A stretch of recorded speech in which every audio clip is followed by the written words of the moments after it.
व्यंकटेश काका, तुम्ही कधी आला असता इकडे? अरे आजच आलो असतो बघ. तू आम्हाला सोडून इकडे आला, तिकडे आम्हाला करमेच ना. खूप मिस केलं बघ तुला. व्यंकटेश काका, मी पण तुम्हाला खूप मिस केलं असतं बघा. हा, मला तुमची आणि आम्हा आजीची रोज आठवण येत असते. इथे ना मला तुमच्यासारखं गोष्ट सांगणार कोणीच नसतं ना, म्हणून.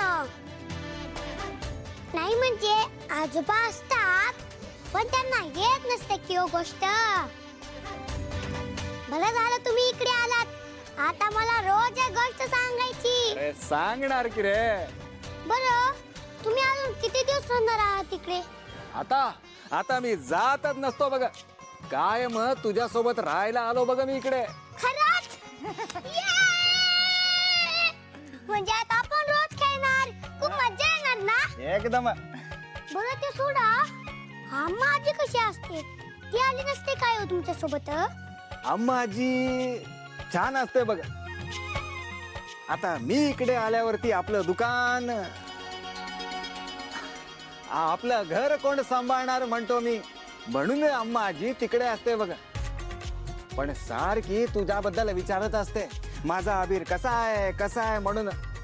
बरं, आपण एक काम करूया, आम्हा आजीला फोन लावायचा का? अरे लगेचच लावू की. हा. लगेच लावतो बघ. थांबा थांबा. काय की रे? व्यंकटेश काका, मला 2 मिनिटं तुमचा फोन देता का हो प्लीज? फोन अजिबात नाही देणार. मला चांगलं माहिती तू हा फोन घेऊन दिवसभर गेम खेळत बसणार, म्हणून मी यायच्या आधीच सगळे ऍप डिलीट करून टाकले बघ. अहो व्यंकटेश काका, मी तुमचा फोन गेम खेळण्यासाठी नाही घेते. मग मला तुमच्या फोन वरून खूप महत्वाचा फोन करायचा असतो.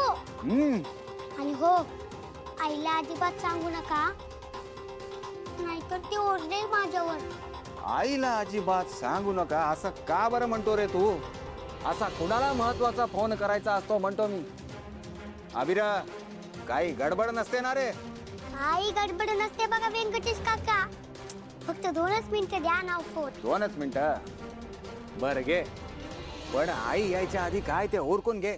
थँक्यू व्यंकटेश काका, तुम्ही खूप बेस्ट असता. सावकाश रे.